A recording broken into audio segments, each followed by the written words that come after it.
Assalamualaikum warahmatullahi wabarakatuh. Halo semuanya, perkenalkan nama saya Muhammad Wahid. Selamat datang kembali di podcast Ramadan OSIS MA Riyadhatul Thalabah Sedan.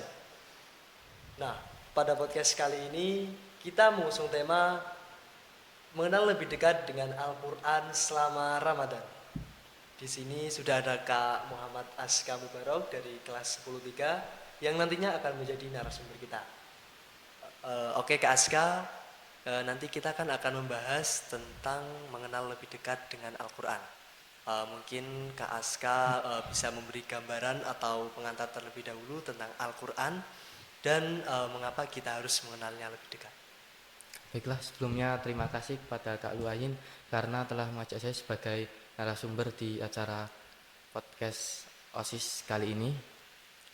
Tentang Al-Quran, secara intinya Al-Quran kan adalah kitab yang diturunkan oleh Allah kepada Rasulnya, yang di dalamnya itu berisi pedoman hidup, terutama keislaman, keimanan, dan keihsanan. Alasan mengapa kita harus dekat dengan Al-Quran itu alasannya cukup banyak sebenarnya. Tapi jika diambil beberapa alasan yang mungkin cukup baik adalah karena yang pertama, Al-Quran tentu saja dapat mempermudah kita untuk dekat kepada Allah Subhanahu wa taala. Dengan Al-Quran kita bisa mendapatkan banyak pahala. Yang kedua, Al-Quran merupakan salah satu cara agar kita bisa mendapatkan syafaatnya di hari yaumil qiyamah nanti. Kita bisa diberi syafaat dengan membaca Al-Quran. Yang ketiga, karena Al-Quran itu berisi petunjuk dan pedoman hidup seperti yang saya katakan sebelumnya tadi. Dzalikal kitabul la raiba fihi hudal lil muttaqin. Tidak ada keraguan di dalamnya dan berisi petunjuk bagi orang-orang yang bertakwa. Berarti Al-Quran ini memiliki beberapa keistimewaan yang nantinya mendorong kita agar bisa mengenalnya lebih dekat. Yang pertama yaitu ada biar kita mendapatkan pahala. Ya. Yang kedua tadi ada biar kita mendapatkan syafaat Nabi Muhammad SAW. Oke, kita mulai dari awal nih Kak. Mungkin pemirsa yang ada di rumah juga pengen tahu nih, kenapa sih pada bulan Ramadan ini kita harus memperbanyak amal, salah satunya yaitu dengan membaca Al-Quran. Baiklah, tentunya di bulan Ramadan ini kan bulan yang sangat istimewa kan ya. Bulan yang paling istimewa dibandingkan 11 bulan lainnya.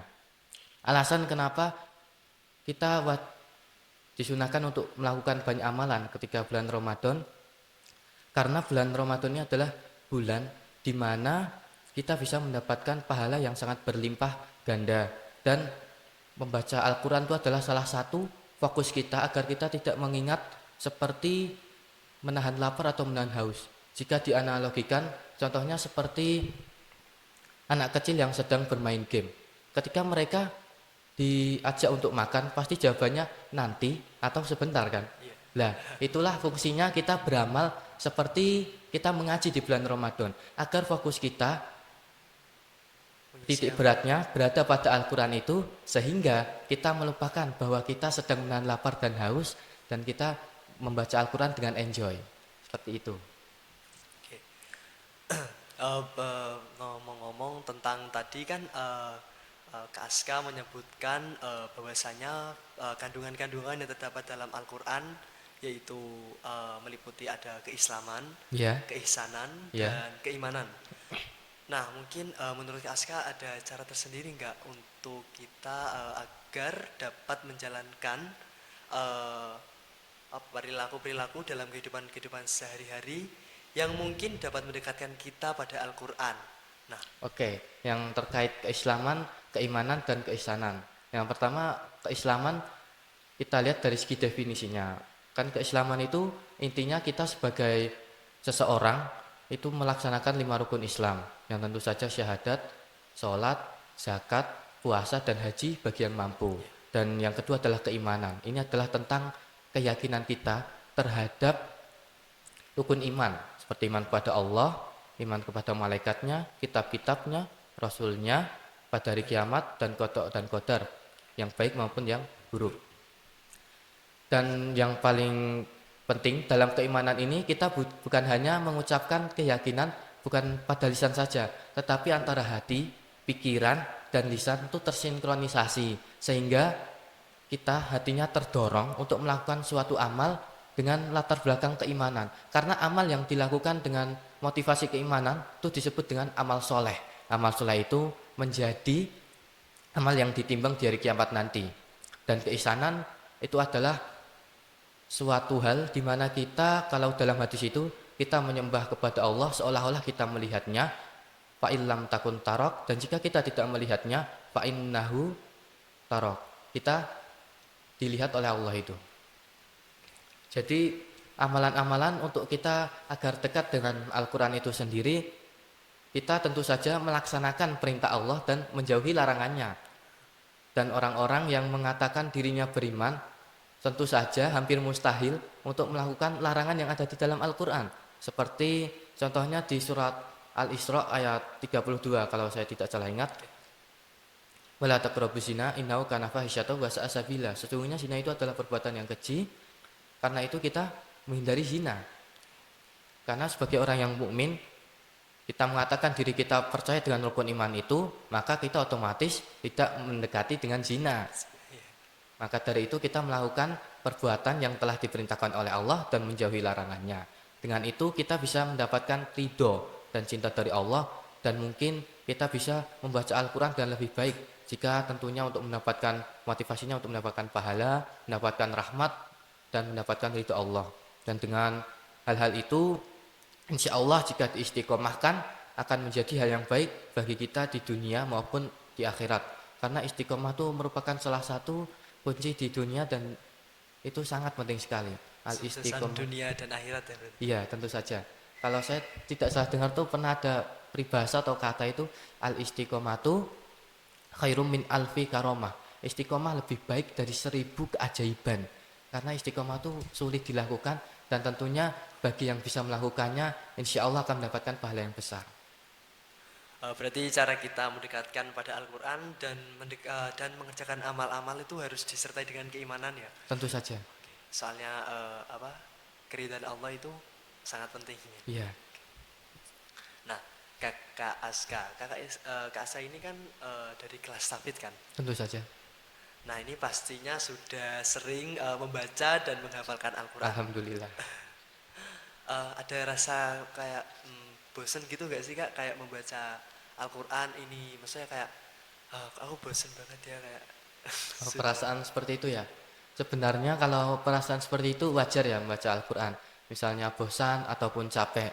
Cuman masalah bosan atau capek, kalau seseorang membaca Al-Quran, kembali ke poin tadi, dengan keimanan, sinkronisasi antara hati pikirannya, sehingga dia membaca Al-Quran dengan tujuan mencintai Allah, mendapatkan pahala, insya Allah saya yakin tidak mungkin bosan. Karena membaca Al-Quran itu sejatinya kita sedang mencari pahala di dalam Al-Quran tersebut. Kita tidak akan bosan. Kita bisa melihat seperti ulama zaman dahulu. Misalnya Imam Asy-Syafi'i, dia membaca di bulan Ramadan dalam sehari 2 kali khatam Al-Quran. Itu membuktikan bahwa dia tidak bosan dalam Al-Quran. Kita membaca puluhan kali Al-Fatihah ketika dalam satu hari kan, dan kita tidak pernah bosan membacanya. Jadi insya Allah dalam urusan internal ya, jika kita niatnya benar, insya Allah kita tidak akan pernah bosan membaca Al-Quran. Jika memang kita mungkin merasa bosan membaca Al-Quran, kita bisa berdoa untuk bisa mendapatkan cinta dari Allah dan berdoa agar Allah dapat mencintai kita. Kalau dalam hal eksternal mungkin kita bisa membaca Al-Quran yang memiliki tajwid agar kita bisa memahaminya. Dengan memahami tadi kita bisa lebih mendapatkan keutamaan-keutamaan Al-Quran, dan mungkin bisa membaca di tempat yang tenang dan membaca secara sendiri dan banyak semacamnya. Jadi kalau memang kita bosen itu kita harus selalu ingat gitu ya. Iya, selalu ingat pada Allah. Oke. Fadhkuruni azkurkum. Jika kamu mengingat Allah, maka insya Allah Allah akan ingat kita. Iya. Soalnya kalau membaca Quran itu harus ikhlas, karena kalau ikhlas itu pasti hati tidak akan bosan ya, dan Iya, tentu Al-Qur'annya pasti mau dibaca terus gitu ya. Iya. Oke. Mungkin cukup ya untuk podcast kita kali ini. Dan terima kasih untuk Kak Aska karena sudah Ya, terima kasih kembali. sudah menyempatkan waktunya dan mau berbagi ilmu.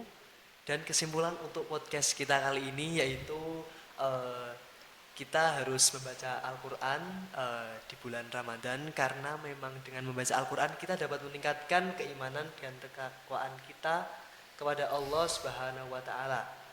Dan memang kita harus memanfaatkan waktu kita pada bulan Ramadan ini untuk membaca Al-Quran agar kita mendapatkan petunjuk hidup dari Allah Subhanahu wa taala untuk menjadi yang lebih baik. Terima kasih untuk pemirsa yang ada di rumah. Saksikan podcast kami selanjutnya. Wassalamualaikum warahmatullahi wabarakatuh. Waalaikumsalam warahmatullahi wabarakatuh.